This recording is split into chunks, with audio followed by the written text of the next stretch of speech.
this is Whitney, and welcome back to an episode of Spastic Chatter. If you're new here, Spastic Chatter is a platform meant to feature those in the Cerebral Palsy community, and I get together with individuals with CP, like myself, to have an uncensored chat, if you will, about what it's like living with this type of disability. And I took a break. I think my last episode was in November, and I took a break. And I'm excited to be joined today by Ryan Honick, and he describes himself as a. I just blinked on what you said. Like on a. I just remember Persuader. We just went over that. And it's all right. I just butchered it, so I will let Ryan introduce himself. And all right. We'll get on to the conversation. Well, hey, Whitney, thanks for having me on. It's great. I know that we both, I think, took a little bit of a break as the 2022 wound down. So we're both jumping into 23 head first. I like to describe myself a lot of ways, but in all of my sort of advocacy work and things publicly, I go by three different things. Disability advocate, speaker, and I stole the next one from a former colleague of mine, professional persuader, which is just code for I talk a lot and try to bring people onto my side of whatever the conversation is, but that's what advocacy is for. So, but in the fact that we sometimes get paid for it is the professional part. Yeah, I love that. That to me that's kind of funny and like sarcastic, and that's right up my alley. I usually start these conversations off by like, just give me like a little bit of background about you, Ryan. Like how, I know that they say that cerebral palsy is a childhood disability, but those adults grow up to, or those children grow up to be adults. So how was your childhood growing up? Like, I always think that's a funny question because my childhood wasn't any different. Can you relate to that, or like can you speak your background? It's hard, right? Because from a comparison standpoint, what comparison do we have, right? My childhood compared to who, right? Everybody's childhood has a little bit of some unpredictability and some things that we all have to contend with and learn from and grow. So I don't think there's no such thing in my mind as a normal childhood. I think that's an overused idea. But certainly life with CP presented itself with some things to grapple with. And of course, I don't have a comparison point for what my personal journey would look like without CP, because I don't get to live life in two different bodies. But it meant a lot of surgeries from a very early age, and it meant learning to find my niche in a lot of ways that my childhood friends had sports and very common things and activities and athletics and climbing trees and things like that, things that would really hurt me at any point. So I had to very quickly find what was going to be my outlet for things, because it wasn't going to be focused on physical and athleticism and childhood norms, if there is such a thing. So I gravitated quickly towards things that made sense for me, comedy and impressions and things that made me laugh and making other people laugh, which actually ties into something I think that is fairly common in the disability community, which is making non-disabled people feel comfortable, right? So there's a parallel between that and, so there was a point at which in my, early childhood, right, I'm going through all these surgeries and all of these, things that were, not extremely normative, and sort of seeing the adult response when you're looking at a child who's going through various surgeries and medical procedures, there's often, in my experience, there was a discomfiture with what to do, from the standpoint of how to, not necessarily how to interact, but it's jarring, I think, for any adult, as it would be, particularly parents and family, to see a young kid who, by the time I'm 5, 6, 7 years old, I've been through 20 plus operations. So hospital became sort of a common place for me to be a lot of the time, and that can create some discomfort from adults who don't necessarily know what the response should be. And I think that was indirectly my first experience with, okay, it's my job to bring the comfort to the scenario. And how that manifested was looking at things like, how can I break the tension by making somebody laugh, right? And that became quite a quintessential part of my personality, or at least that's when that my personality became very apparent, right? That's a long-winded answer to that question, but there's a tie to something that I think we see a lot as disability advocates. Which, as we get older, there's still a lot of that management of discomfort for the non-disabled community, and how we choose to navigate that. But for me, in some indirect way, even before my advocacy started, that was imprinted on me kind of indirectly very early. No, I totally agree with you, and I like how, because I use humor to, I told you before this, I'm a very sarcastic person, and I use humor for like two different reasons. If you catch me, one is to make one, if I really like you, and like for environment or whatever, like just in general, I'm doing it to make you feel comfortable. So so it's not awkward. So my disability is not awkward. I will joke about it. And the other reason, the other way I use humor is to call people out. I've kind of, my the year 2022 for me was all about making like funny TikToks, and like where I call people, like I make jokes that are centered around my disability, but I'm advocating and like sort of calling people out at the same time, if that makes sense. That sounds bad. That sounds bad when I'm trying to describe it, but you know what I mean. I'm advocating, but I'm doing it in a funny way. And I think there's a part of, I can relate to that. There's a part of this where if I'm talking to new people, new friends or colleagues or whoever, I have to, I will often reach for the humor where I can, but there's a moment where I've experienced people who don't know me well, and their first reaction is, it's usually one of two things. It's, am I allowed to laugh at this because you're making fun of it? Or they get really uncomfortable that I'm leaning into my own disability, and so they tell me not to do that to myself. And so one of the most common ones that I can point to, and I think this is, I've seen this within the disability community, is we often lean into our own disabilities and we make fun of ourselves a lot, right? So I refer to my disability placard as my broken kid card. And when I just passively mention that to somebody who doesn't know me well, their mouth drops because they think that I'm actually, it's almost like I'm putting myself down in their eyes. And it's like, no, I'm leaning into what I can't change. But it makes so many people uncomfortable.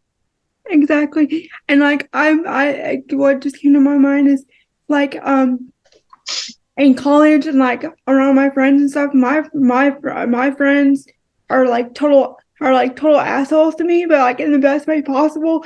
And I can like I can like think of like two scenarios where where like like my actually he was my cousin. He's my cousin. Like he would yell at me like just some like random sarcastic thing, and like he would bring like sometimes he would bring like disability into the mix, but I knew that he was joking, but like other people didn't know he was Oh, joking. they have no clue. They have absolutely no clue, Yeah. and it's really funny to watch. I'll give you a interesting parallel to that. One of my oldest friends. I'm really fortunate that I have a couple of friends I've known for a long time, and I've known a couple of them. One in particular since I was 5 years old, and his name is Zach. And Zach and I have been friends for so long. He's gotten to know me really, obviously, majority of my life. And if we are out in we don't see each other often now because we're on opposite sides of the country. But when we were growing up and in school and before we went off to college in different parts of the country, we would often be out in public, and I'm not always. I didn't become a full-time wheelchair user until college, so oftentimes he and I would be out in public, and I would lose my balance or something, or I would lose my footing, and I would fall. And he's known me long enough that he knows if I need him to stop, if I need him to do something as a result of that fall, I will tell him. I'm not shy about that. But he also knows in that same vein that if I fall and I don't say anything, that eventually I'll get up. And so what that often leads to is we'll be walking somewhere, I'll lose my footing and fall, and he'll keep walking. And here, as you said, there are other people that don't grasp what that is, and what it looks like is my friend is being a complete asshole. No, he just knows exactly what our dynamic is, and we go from there. Yeah, I think it's kind of like, so I think it's like what society sees as like perceives us to be, and like if that makes sense, like yeah, like it's. But I would kind of like to switch up the conversation to, Ryan, what do you do for work, and like how did you go to college, like how do you tell me about that, tell me about your like work history and like your schooling and everything, because I know you're really big, I know you're kind of like big on LinkedIn and stuff, and I follow all your stuff about remote work, so tell me a little bit about your employment history and all that stuff. Sure. So it's funny. I don't know that I had in my brain at an early part of it, early part of my youth or anything, that I was going to be any kind of an advocate. I don't know many advocates who start with that as their goal.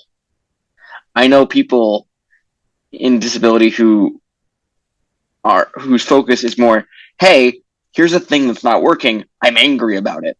And slowly that advocacy for some gets bigger. And in my case, it got more public. But that is separate and distinct from what initially launched my love of public relations and communication. Went to school in DC. Really got a handle on why I loved words and persuasion, and trying to make change in various settings and environments, and what causes that influence to happen or not, and how to communicate effectively. The fact that I have a disability and a service dog, I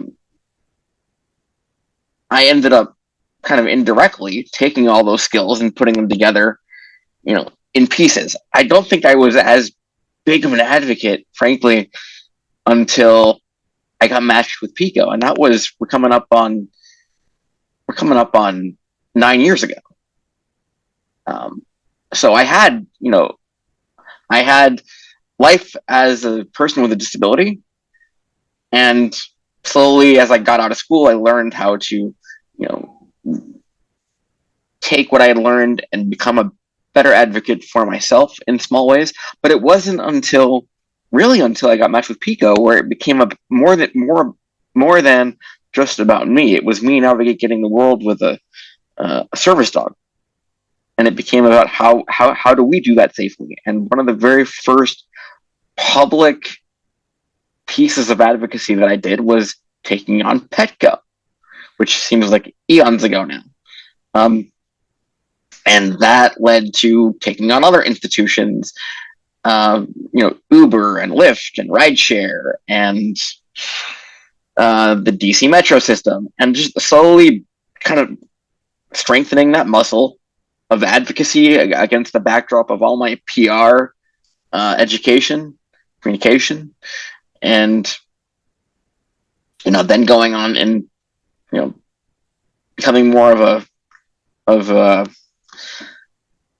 focus on looking at where the disability community has moved as things like the pandemic have shifted things, and taking that advocacy into other forums. And as you noted, my presence on LinkedIn and other places that I've spoken, I've been fortunate enough to be involved in a lot of different organizations that have asked me to come and speak, including Diversibility, which was that July already?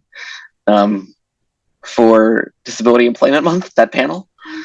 I think it was or October. I'm sorry, October. Yeah, that was for Disability Employment. July would have been Disability Pride, but we're talking about the panel in October. So it's been a progression, but it wasn't one. I don't think really that and I don't know if you can relate to this, but it wasn't something that I really set out to do. It was just small steps that led to the advocacy getting more and more attention in small ways.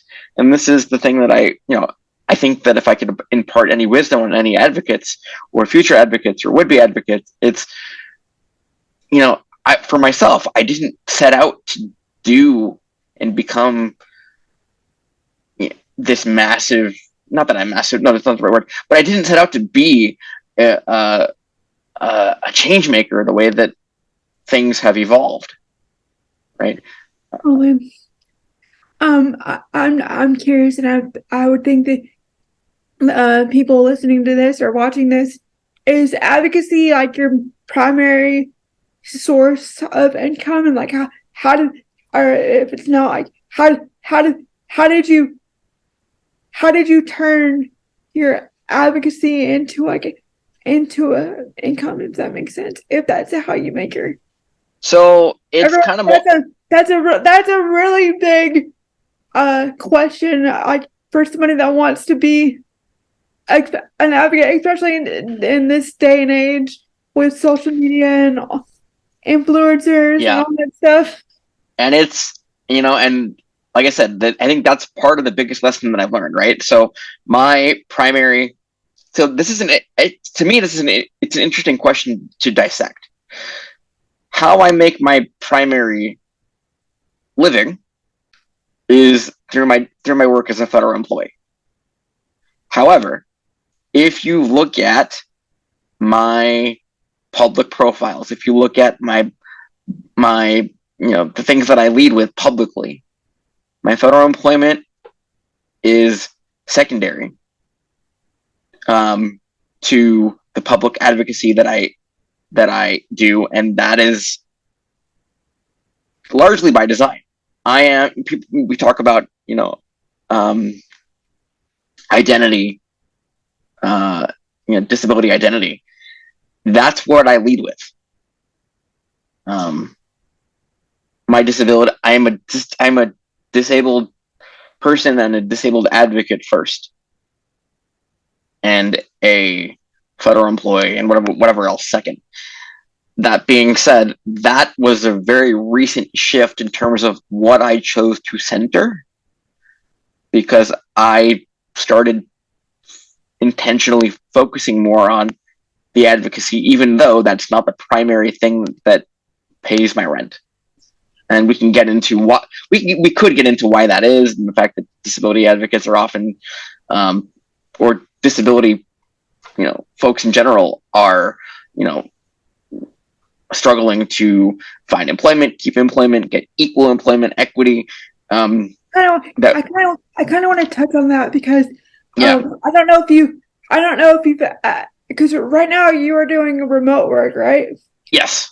I don't know if you've, because I do remote work also. I don't know if you actually went to a physical location for a job, but I have, and it was so taxing on my body. Like not the work itself, but like actually like going to work, like the like getting on the bus, going to work, by the time I made it to work, I already felt like you're already exhausted, right? Yeah. So and can you talk about that? Oh no, and sure. There's I live in DC, so we have the DC metro system, and even let's put the pandemic aside for a second. Let's go back to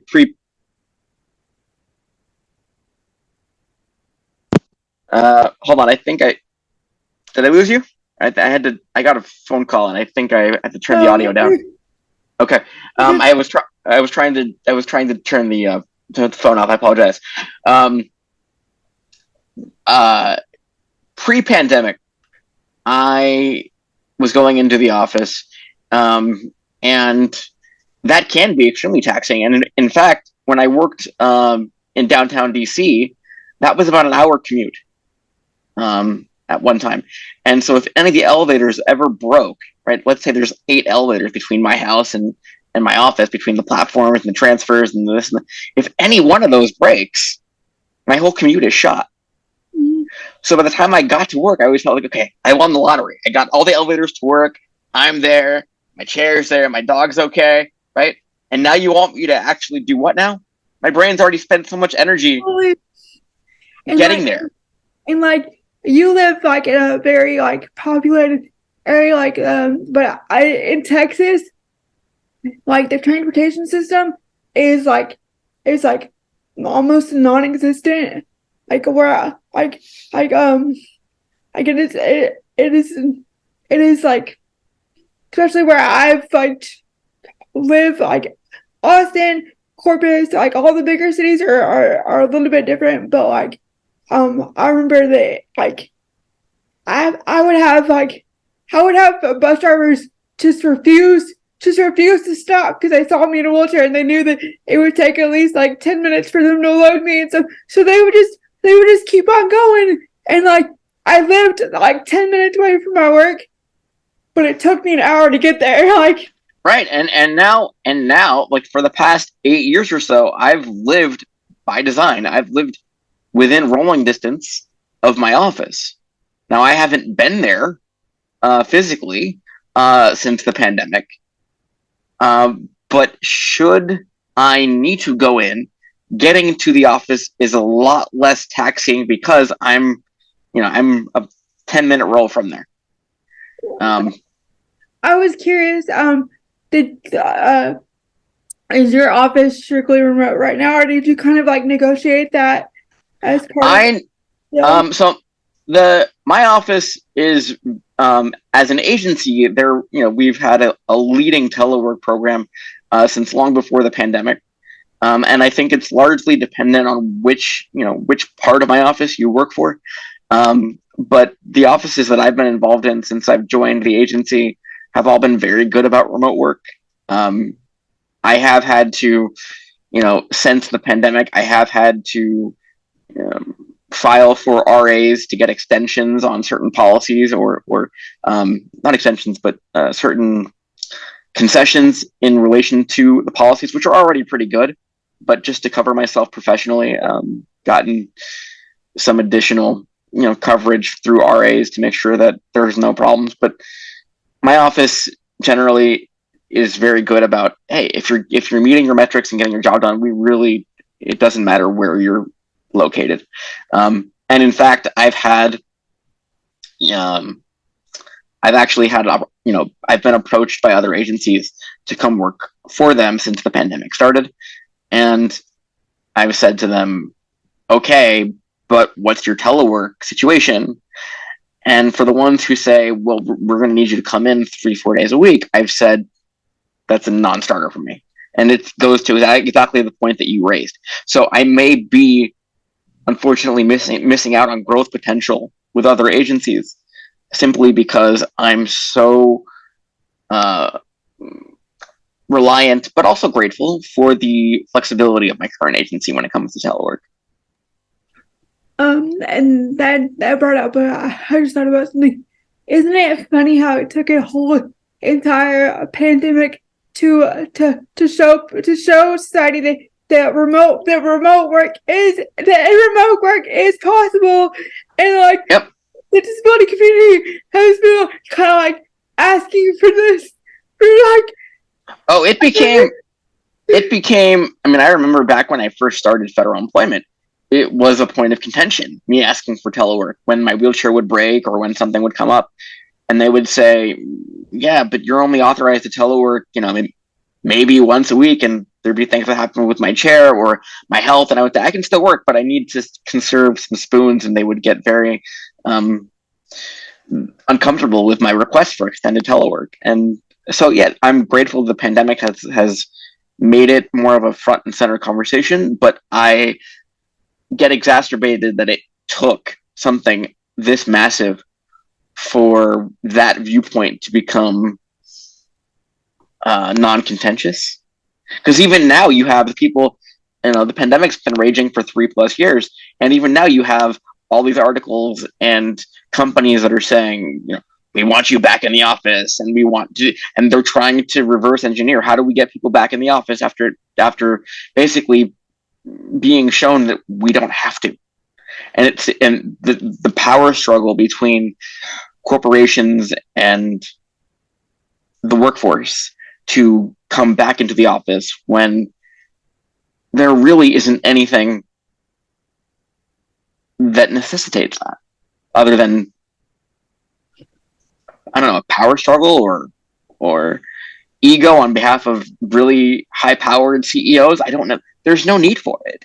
Yeah, I totally agree. Like, I was so excited. Like, the one good thing about the pandemic was all the remote work possibility, and then, like you said, like 3 years into the pandemic, we want you back at work now. So, like, they're slowly taking the remote work possibilities away. Like, so, like.